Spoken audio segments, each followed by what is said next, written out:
పరకామణి కేసులో టీటీడీ మాజీ EO ధర్మారెడ్డిని CID అధికారులు 4 గంటల పాటు ప్రశ్నించారు. ధర్మారెడ్డి విచారణ ముగిసింది.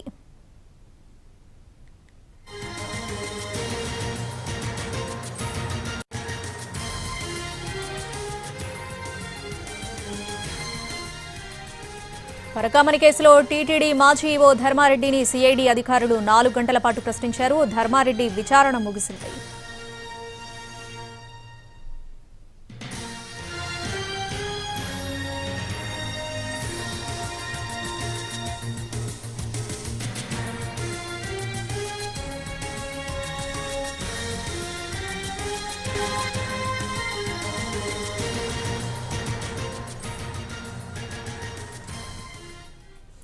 పరకామణి కేసులో టీటీడీ మాజీ ఈవో ధర్మారెడ్డిని సిఐడి అధికారులు 4 గంటల పాటు ప్రశ్నించారు. దీనికి సంబంధించి పూర్తి అప్డేట్స్ మా ప్రతినిధి శ్రీకాంత్ లైవ్ లో అందిస్తారు. శ్రీకాంత్, విచారణ ఎలా జరిగింది, డీటెయిల్స్ ఏంటి?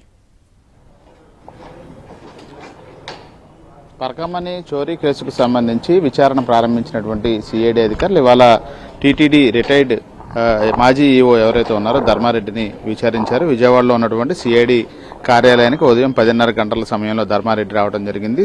2:30 గంటల వరకు కూడా ఈ విచారణ కొనసాగింది. మొత్తంగా 4 గంటలకు పైగా సిఐడి అధికారులు ధర్మారెడ్డిని విచారించారు. ప్రధానంగా ఆయన ఈవోగా ఉన్న సమయంలో పరకామణిలో చోరీ చేసినటువంటి రవికుమార్కి సంబంధించిన వివరాలతో పాటు దాని రాజీ అంశానికి సంబంధించి ఎవరైతే ఇటీవల అనుమానాస్పద స్థితిలో మృతి చెందారో సతీష్ కుమార్, అతన్ని రాజీ చేయడానికి సంబంధించి ఏమైనా అధికారికంగా ఏమన్నా చెప్పి చేశారా, లేకపోతే ఏ విధంగా జరిగిందనే అంశాలకు సంబంధించి ధర్మారెడ్డిని అడిగి తెలుసుకున్న పరిస్థితి. ఆ తర్వాత ఈ చోరీ అంశానికి సంబంధించి టీటీడీ ఆధ్వర్యంలో తీసుకున్నటువంటి చర్యలు ఏంటి అనే అంశాల మీద కూడా అధికారులు ధర్మారెడ్డిని సుదీర్ఘంగా విచారించారు. ఆ తర్వాత ఇటీవల కాలంలో జరుగుతున్నటువంటి పరిణామాలు ఏదైతే ఉన్నాయో సతీష్ కుమార్ అనుమానాస్పద మృతికి సంబంధించి అతనికి శత్రువులు ఎవరు ఉన్నారో ఇతర అంశాలన్నిటి మీద కూడా అధికారులు ధర్మారెడ్డిని సుదీర్ఘంగా విచారించారు. ఇప్పటికే ఈ కేసుకు సంబంధించి సిఐడికి సంబంధించిన ఉన్నతాధికారులుగా ఉన్నటువంటి రవిశంకర్ అయ్యనారు కూడా పూర్తి స్థాయిలో అందరినీ విచారిస్తున్న పరిస్థితి కూడా